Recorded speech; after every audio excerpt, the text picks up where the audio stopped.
Yeah. So qalb, and those people heart. I just forgot to go live on Facebook and YouTube.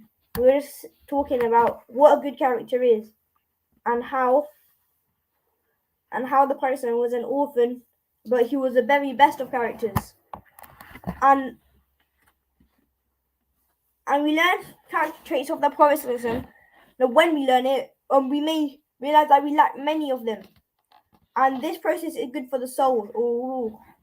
The whole purpose of this study is to learn and recognize our shortcomings and to begin to embody these perfected characteristics. So when we learn the good characteristics, we should try and apply them in our life and try to use them day to day. And despite being the greatest of creations, the Prophet Allah's beloved Prophet never acted arrogantly. So if someone told you, an angel came and told you that you were the best of creations, you act arrogantly and tell everyone. However, the Prophet was never like that. He would always smile and be easygoing and compassionate with people. So that's what we need to try and do in our life. So when someone smiles at you, what dua do you make? Make adhaqallahu sinnaka. When someone smiles at you? Yeah. And that means may Allah keep you smiling forever. And you always want to be like smiling, because otherwise people might not like you or something. And easygoing. So if you're easygoing, it means that you aren't always saying, no, I don't want to do that. You accept it and you do it with them. Or I'm compassionate with people. It's when you're kind. I like hospital. Yeah. And whoever kept his company was given his full attention. So if someone was in the Prophet, a companion was in the Prophet's company, and the companion was speaking, the Prophet would turn to him and like the whole body to him and listen, instead of just let's say I'm trying to speak to you and you're speaking, I go like that. The Prophet actually turned the body to you, and it shows that he is listening and he's giving his full attention. And he never interrupted them, and he waited till they finished speaking. And the character of the Prophet was so wonderful that he would pretend not to notice that which he did not like, as long as it was not forbidden. So he made a habit not to take part in three things: debate, displaying arrogance, or engaging in what does not concern him. So something like he won't get into debates about what is right and what is wrong, and he won't show off, as you said earlier, and engaging in what he's concerning him. That's what he won't do, because if someone's already talking with each other, he won't come and just interrupt. He would just walk on. And despite this, when he learns something displeasing about someone, he will never mention the person's name, but made it a public admonishment. Say it public in a public. Why do certain people do this or say that? And many of us find it very difficult to discuss shortcomings and faults in the general way. We often point out specific faults of specific people, causing hurt to others. So what this means is that if someone does something wrong, you won't just say, oh, so and so did this. This is wrong because blah blah blah. But you just say, some people do this, or we find ourselves doing this, and certain people do this, and they say what it is. So the Prophet ﷺ would only call others by the names that were most dear to them, as long as it did not carry any negative connotations. So sometimes the Prophet would even give nicknames, or Aisha. I think she got Aisha something. Anyways, but as long as it's it's not rude or something. So sometimes we might call names like jokingly, but like inside it might hurt them, the person that you're talking to a lot, and this can remain with a person for a long time and cause them with many problems, especially if it's done repeatedly. And like if it's done repeatedly, that means we know it's like bullying. And that's not what a Muslim should do, or like put down any other people or like name call. So some people, like some features of modern culture suggest that it is acceptable to call names privately in our own homes with our own families, or fine to call names when we are angry. But it's not. Like the Prophet said, the best of you is the one who is best to his family. And he also said, a strong man is the one who can control his anger. And talking badly about others and engaging in gossip. So when you're talking badly about others, it's like backbiting. And engaging in gossip is when you're spreading rumors about people, and yeah, I think that's what gossip is. Yeah. So the Prophet Sallallahu Alaihi Wasallam forbade people to report unseemly behavior from others, saying, "Let none of you report things to me concerning my companions, for I like to come out to you with no displeasure in me for anyone." Saying or spreading things about one person to another when it will clearly cause problems is a terrible thing, and the Prophet ﷺ said, someone like this would not enter paradise. So if you're spreading rumors and gossiping about, like let's say, Bob, and like saying terrible things about him, and then so that person, if you're spreading it, like if someone told you it, and you should like tell them so yeah, you can't just start to say that about people. But if you go and you like say it to other people, then that person shouldn't enter paradise. So that's why we should get away from gossiping, because it's bad for you. So how the Prophet greeted us? Like most of us say salam and walk off or something, but he would be the first to give greetings and shake their hands. If they returned from a journey, he would hug them. Whenever someone shook his hand, he would not withdraw it until the other person did so, always greeting them with a smile. So some people like they just like put their hand back straight away. Like all they need to do is touch it and go back, and so they quickly say salam or something. But you have to like shake until the other person like gets bored, or no, not gets bored, like takes their hand away. And he did not shake hands with women due to his deep modesty. And he also greeted with a smile. So the person will feel warm and like about the Prophet. So they will like him. Because if you're saying salam to someone and you're frowning, the person will be like staring at you like, what's wrong with this guy or something. So when he passed people on a roadside, he would always greet them first, saying that the passerby should greet those sitting down, and the youth should greet their elders. He also greeted all children, poor people, or slaves that he met. So some rich people, they wouldn't like really care about slaves or poor people. They would just leave them, even if they say salam. So most people do not greet strangers, let alone like the poor people, so downtrodden. So, but the Prophet greeted every one of them because he approached each person with respect, a respect that came from deep awareness of the presence of Allah. So he sort of knew that Allah was he knew Allah was watching. He knew that Allah can see everything you do, and you get a deed when you say salam to someone fully as well. And it's actually haram to not reply. I think Gonna look at a hadith from about the character of the Prophet. So Amr ibn al-As reported, the Messenger of Allah sallallahu alaihi wasallam would turn his face to the worst of people and speak directly with them in order to bring their hearts together.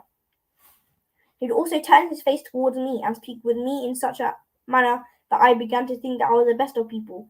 I asked him, O Messenger of Allah, am I better or Abu Bakr? Abu Bakr, he replied. I asked, O Messenger of Allah, am I better or Umar? Umar, he replied. I asked, O Messenger of Allah, am I better or Uthman? Uthman, he replied. After I asked these questions to the Prophet, he told me the truth I wish I had not asked. So what they mean is that the Prophet would face him directly, and this companion will feel like he was a better person. This companion will feel like the Prophet liked him the most. So that's why he asked if he was better than Abu Bakr, because the Prophet had like a lot of respect when he was speaking to him. And another one, Anas ibn Malik reported a woman came to the Prophet ﷺ and said to him, I have a need to ask you. The Prophet ﷺ said to her, sit on any street in Medina you wish, and I will come there and sit with you. So what does that really mean? It means that the Prophet ﷺ, like normally you say, all right, meet me at like 3:00 tomorrow at my house or something. But the Prophet ﷺ says, oh, on any street whenever you want, so just say it and I'll come. So that's what the Prophet ﷺ did.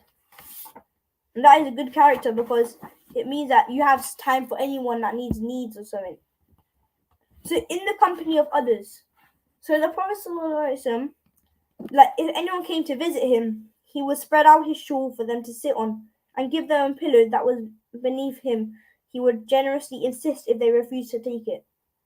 So if someone came to your house, you should give them like the best of things. So you should tell your children to like not mess about, and you'll say to now you would like give them like ask if they want coffee, tea or something. So he would sit amongst his companions, not a king, but as one of them. So sometimes if he's the best of creation, he will not sit on like a throne where everyone's sitting on the floor, like on the side of him. He will sit down with them like in a circle in a gathering. If he came to a gathering, he would sit wherever he found space, and he would not say, "Oh, move up, let me sit here," because he didn't like others to stand for him. So some sheikhs, when you see them, you stand up for them, kiss their hand, and then let them sit in their blessed place. But the Prophet ﷺ didn't like that, and so you'll do that to the Prophet ﷺ, wouldn't you? Like if you saw the Prophet ﷺ, you would like stand up and kiss his hand so many times and stuff. But he actually didn't like that, and he said that you need to sit down, like because it's like also respect. It's not like he's a king. That's why he did it. So when others were in his company, he always made them feel welcome and relaxed.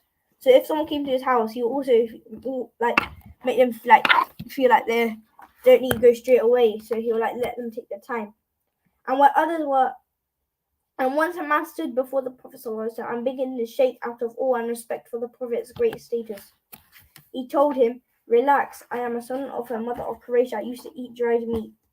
He said this to make the person feel at ease.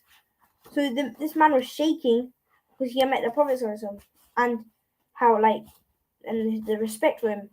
But the Prophet said like, I'm only just I'm one of you. I'm not like a king. So just to calm him down. So the Prophet shared with his companions whatever chores they were doing. So if they were gathering firewood, carrying bricks, or dug a trench, he helped them as well. He didn't just stand there and watch and give orders. And when they took turns riding on the camels to Badr, because they had a shortage of riding animals. He would let you walk a bit and sit on it as well. Normally, if you saw the Prophet you would say, "Oh no, you should sit." But he would let them other people do it as well because he was a truly humble servant and he never deemed himself to be above others. So what is humbleness? It's like the opposite of arrogant. It's where you don't boast and if someone says, "Oh yeah, man, you're actually really good," you say stuff for Allah and "Oh no, I'm not that good." So that's what humbleness is. And you don't say, "Oh yeah, by the way, I'm humble," because that just makes you arrogant. So Allah knows when you're humble, and He will give you the deed for that. So that's why we should all try our best to be humble. So His concern for others. So the Prophet ﷺ would repeatedly come to sick people's houses if they were ill. If he would frequently ask if there was anyone sick and would go to visit them. no matter who it was and where they were in the sea. So if it was even like a Quraysh, and he would ask them, "Oh yeah, he's sick, like a broken arm or something," he would go and like make dua for them and like help them and see if they're okay. And he would ask if there was a funeral to go to, and if there was none, he would ask if anyone had a dream they wished to have interpreted.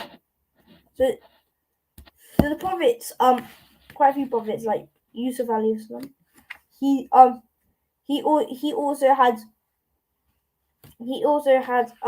the ability to interpret dreams with like other with other like other prophets. They like had the ability to interpret dreams, but so the prophet also had the ability like other prophets, and so his life was completely for the benefit of others.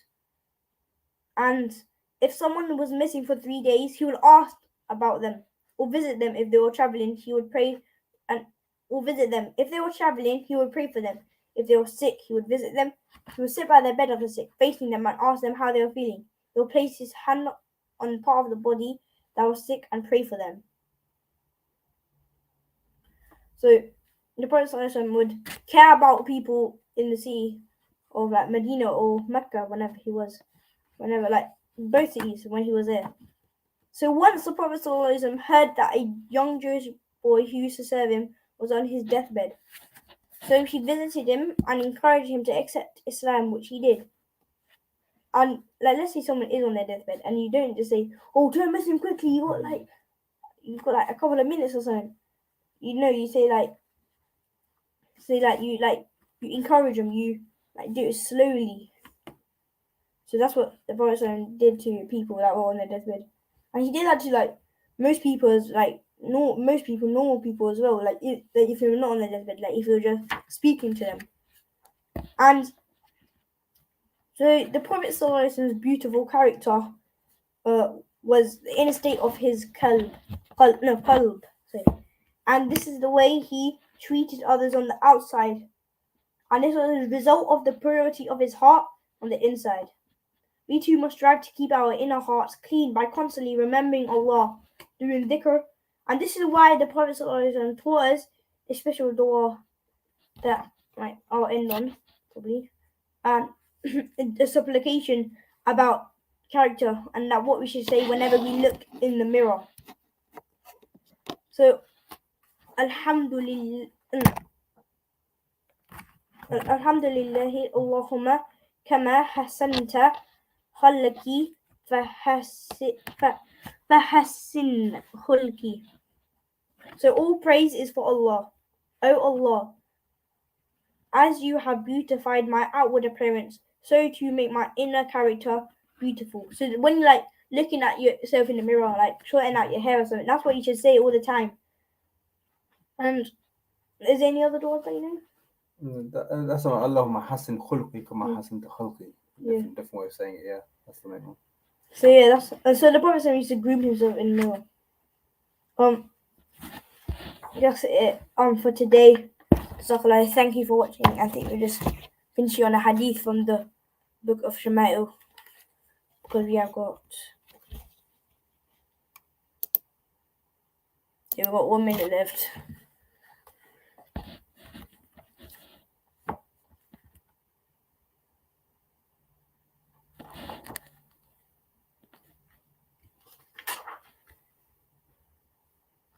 So with the character, it's also about speech as well. So let's look at this. The Messenger of Allah will not draw out his speech as you all do. He will speak clearly and lucidly and will space out his words. Anyone who sat with him would remember what he had said. So he speaks so clearly that people will remember, and that is what Aisha radiallahu anha reported. And says a little side note, it says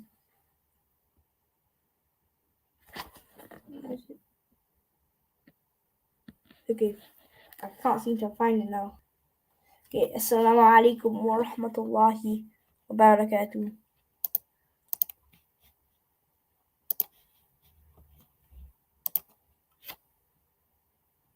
Where needs to come? You're on silent.